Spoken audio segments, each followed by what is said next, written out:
Tonight's story takes us to one of the most magical places on Earth. A location that millions of people visit every year, where the lights never truly go out and the music never stops playing. But after close, when fireworks fade and the crowds are gone, Walt Disney World becomes something else entirely. According to those who've worked the graveyard shifts, the parks don't really sleep, they just pretend to. And for one monorail technician, a late-night maintenance run turned into a nightmare that still haunts him to this day. This is the story of the man who rides the monorail at midnight. It was a humid August night, one of those thick Florida ones where the air feels like soup and the pavement still radiates heat, even after midnight. Magic Kingdom had closed late after the final Happily Ever After fireworks show. I was assigned to Monorail Silver, cycling guests from the park back to the resorts. It's one of the last trains to run before maintenance begins. We usually keep one train on standby until every guest clears the platform. By 12:15, the cars were almost empty.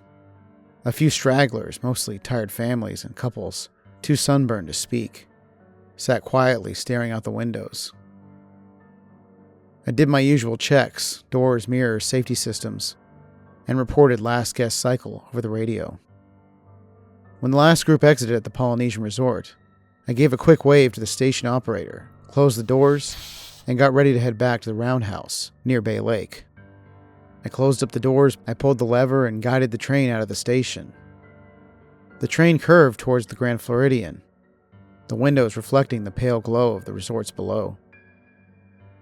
I was the only one on board, or at least I thought I was. About halfway between the Polynesian and the TTC, I heard a single soft chime, the tone the doors make when they're about to close.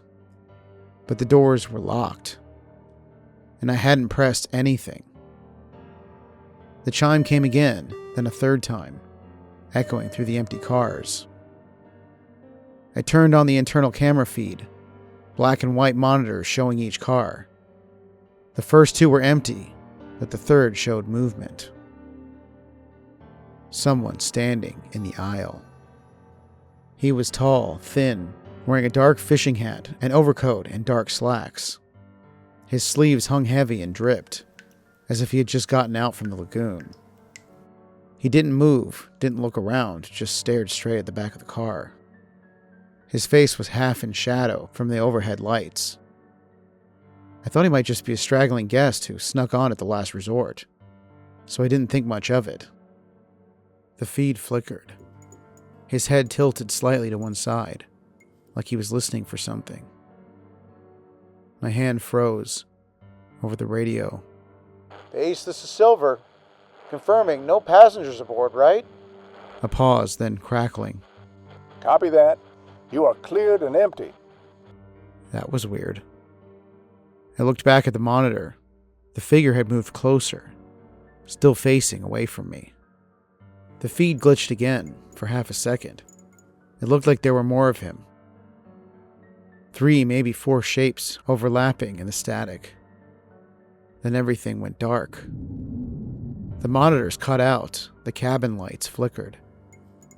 And in the reflection of the windshield, I saw movement behind me. I spun around, looking through the window connecting the pilot bay to the rest of the train.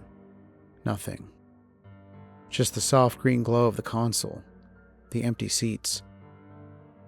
I could hear my own breathing, echoing off the glass. Silver to base. I've got an equipment fault. Cameras down, interior lights fluctuating. Approaching bay. Copy, Silver. You are the last one out. I saw someone on the cameras. Oh? Don't tell me you saw the Midnight Man. What's that? You don't know the Midnight Man? The guy who grabs you and you can't ever get off the train again? Yeah, I don't think it's that. That's good. I exhaled, put the train in forward motion. I focused on the track ahead, just trying to make it back to the bay.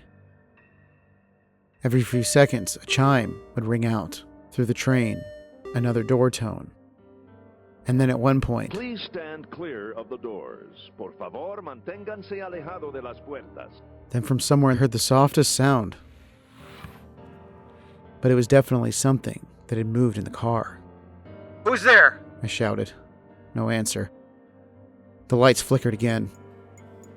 And in the brief pulse of illumination, I saw him, standing in the car behind me, looking through the window. His face was completely bizarre, too smooth and pale. His features stretched like tight plastic over bone, and just a mouth screaming. I finally reached the bay. The crew was waiting. 3 guys in orange vests, ready to guide the train in. The moment the doors opened, I jumped out fast, heart racing. Everything good? One of them asked. Yeah, I don't know. I must just be tired. But then one of them pointed to the pilot bay window. I thought you said you were alone. I followed his gaze, turned toward the wall, and noticed that the window had a perfect handprint dragged down it, from the other side. Not mine. The print was large, the fingers were long and thin, and pressed deep enough to streak condensation. The crew checked the bay for the next half hour, not understanding how someone could have been inside and not gotten out. I clocked out for my shift, trying to shake it off. But then as I was walking to my car, I saw the monorail pass. And there was a figure staring down at me from out the window. I left the job 2 weeks later. Officially, it was career burnout. But every time I drive past the lagoon and see the monorail beams glinting in the distance, I get a tightness in my chest. I know the man in the monorail is probably still in there. And I'll always wonder what he would have done to me if I hadn't been separated in the pilot car. So just remember that if you're on the last ride of the night, there's still one passenger left who never got off. And if you see him, it's probably too late.